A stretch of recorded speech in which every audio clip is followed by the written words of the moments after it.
Bienvenue dans LCI Midi si vous nous rejoignez, tout juste midi et demi, le temps du débat face à la menace extérieure, face au statut des Boulonnais, la République d'un bloc, Emmanuel Macron à l'offensive contre le séparatisme, discours sobre qui se voulait ferme depuis le Panthéon. Est-ce ainsi qu'on met fin justement aux appétits séparatistes? Est-ce une réponse aux actes de défiance vis-à-vis de la République? Nous en débattons à la lumière également d'un mot souvent répété par l'opposition et en particulier au Rassemblement national, le risque, disent certains, de guerre civile. Une centaine de classes fermées, une vingtaine d'écoles fermées. Au rythme de l'épidémie, les enfants sont toujours plus nombreux à rentrer à la maison. Rien d'inquiétant, le protocole est en place, nous rassure le ministre de l'Éducation, mais tout de même, à l'école ou ailleurs, la France est-elle en train, peu à peu, à pas feutrer, de se reconfiner localement? Nous y reviendrons. Et puis un chiffre dans l'actualité, et quel chiffre? 85 milliards. Entre mars et juillet, de mémoire d'économiste, on n'avait jamais vu ça. Les Français ont mis de côté un pactole, ce qu'ils pouvaient en tout cas, mais le Premier ministre nous appelle à dépenser notre argent sous forme de gestes citoyens. Il appelle aussi d'ailleurs au passage les entreprises à jouer le jeu. PSA en profite pour délocaliser. Vous avez bien entendu, délocaliser. Nous allons y revenir avec mes invités autour de cette table. Bonjour Julien Bargeton, bonjour. Sénateur de Paris pour La République En Marche. Bienvenue autour de cette table pour Lutte ouvrière. Nathalie Arthaud est avec nous, bonjour. Bonjour. Bienvenue également Jean-Marie Villain, bienvenue à vous. Maire Bonjour. des centristes de Viry-Châtillon. Sophie Primas, bonjour. Bonjour. Bienvenue autour de cette table et pour ce débat, sénatrice LR des Yvelines. La République est-elle menacée par le symbole quand même là encore ou pas, Nathalie Arthaud? Alors c'est important les symboles dans la vie en général, peut-être dans la vie politique en particulier. On manie que des symboles et on fait aussi beaucoup de politique politicienne. Voilà, là clairement, encore une fois, on vise une catégorie. Alors voilà, les musulmans intégristes, mais bon, avec tous les amalgames, on sait très bien que voilà, c'est la porte ouverte à tout et à n'importe quoi. Et pourquoi? Moi, je pense qu'il faut pas lutter contre. C'est pas un sujet le séparatisme dans la République. Il y a un sujet. Le sujet, c'est qu'évidemment, il y a des forces qui poussent au communautarisme et qui sont à l'extrême droite et qui sont aussi du côté effectivement de ces forces intégristes. D'ailleurs, qui s'alimentent l'un et l'autre, mais qui se nourrissent de quoi? Qui se nourrissent d'un terreau qui est fait des inégalités, du chômage de masse, de la discrimination. Moi, je veux bien qu'on se repaisse là de la République, de ses valeurs, de la liberté, de l'égalité, de la fraternité. Mais qui, sur ce plateau, peut soutenir qu'il n'y a pas d'injustice dans ce pays, que l'économie, elle ne fabrique pas les inégalités à tour de bras? Qui peut soutenir qu'il n'y a pas de discrimination? Aujourd'hui, la liberté, tout le monde est pour la liberté. Mais c'est la liberté pour qui?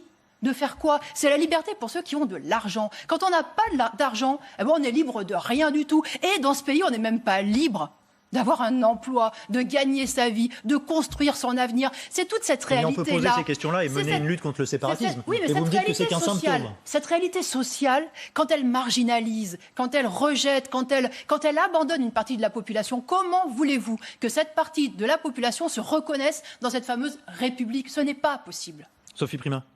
Je peux faire non de la tête, Nathalie Arthaud. Mais parce qu'on prend toujours les problèmes à l'envers. Voilà,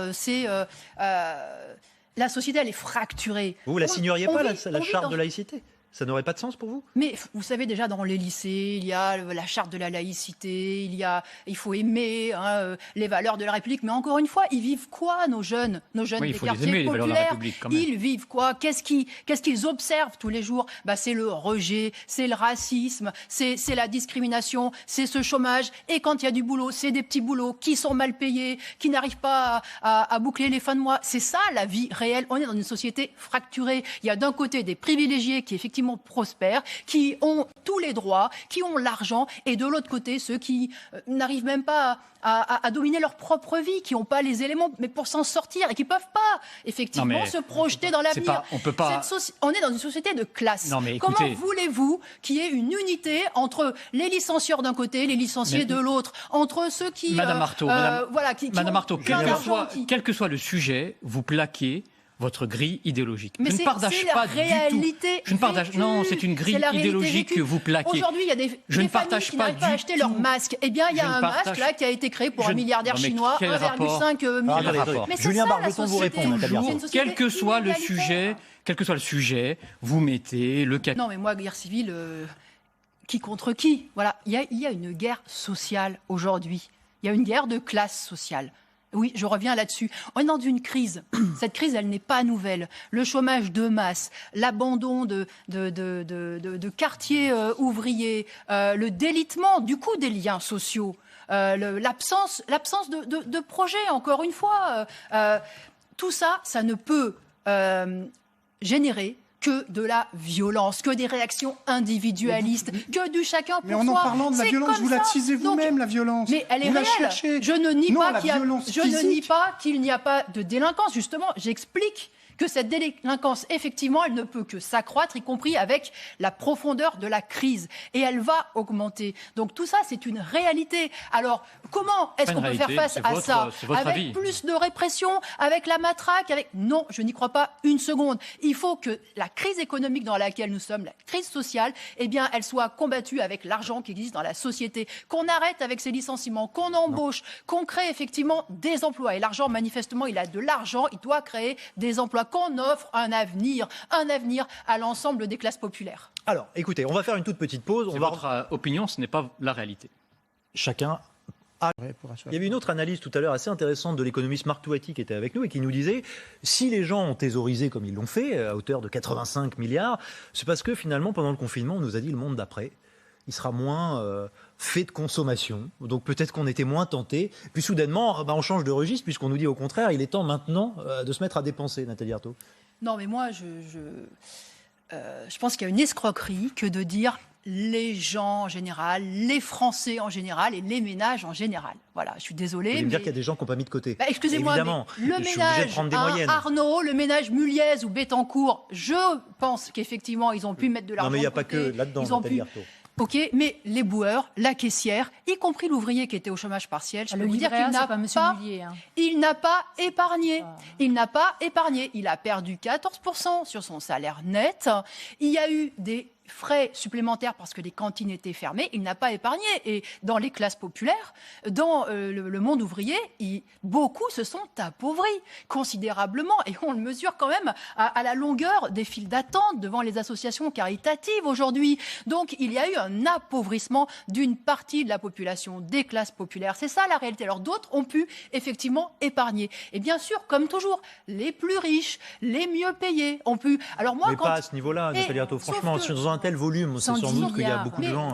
Entre épargner 1 million et puis épargner 200 € ou 300 € de plus... Je vous l'accorde. Parce que les livrets A des classes populaires, il y a combien sur les livrets A? Il y a quelques centaines, quelques milliers d'euros. C'est-à-dire rien par rapport à ce qu'il faudrait pour effectivement investir. Moi, ce qui me frappe, c'est que justement, tout ce gouvernement dit... Il faut inciter les entreprises, les entrepreneurs, ceux qui ont de l'argent à investir. Mais la réalité, c'est qu'ils ne veulent pas investir et ils n'investiront pas. Et ce plan de relance, les 100 milliards qui vont arroser comme ça le grand patronat, eh ben, ils vont finir dans les profits, ils vont finir dans les dividendes et dans les grandes fortunes et ils serviront à la spéculation. Donc moi, ce plan de relance, je suis, encore une fois, ça sera un chèque en blanc, effectivement, aux privilégiés, à la bourgeoisie, à ceux qui... On va parler des entreprises parce qu'on a entendu Jean Castex qui renvoie aussi... C'est ça qu'il faut continuer à faire. Non, mais est-ce que ça raconte aussi que le retour à la normale, vous allez dire, le retour à la vie d'avant? PSA, c'est très bien qu'il y a des ingénieurs en France qui sont capables de faire le travail. Il faut arrêter de tourner autour du pot. Il faut le dire clairement. La seule chose qui compte pour ces grands groupes, c'est le fric. C'est leur profit. Vous allez me parler de dividendes. Excusez-moi, mais qu'est-ce qu'ils vont aller chercher des ingénieurs en Inde si c'est pas pour les payer moins? Si c'est pas pour faire plus, améliorer leur rentabilité, leur valeur boursière? Il y a que Alors, ça quelles qui sanctions compte. vous maniez Leur seule patrie, pour ces grands groupes, c'est leur portefeuille, c'est leur coffre-fort, voilà. Et non, ils feront pas dans la transition écologique s'ils n'ont pas de l'argent à y gagner. Ils ne créeront pas d'emplois. Non, ils verront d'abord leur taux de profit. Et moi, effectivement, ce qui me choque, c'est que là, l'État met 100 milliards sur la table. 100 milliards, c'est l'équivalent de 2,7 millions d'emplois.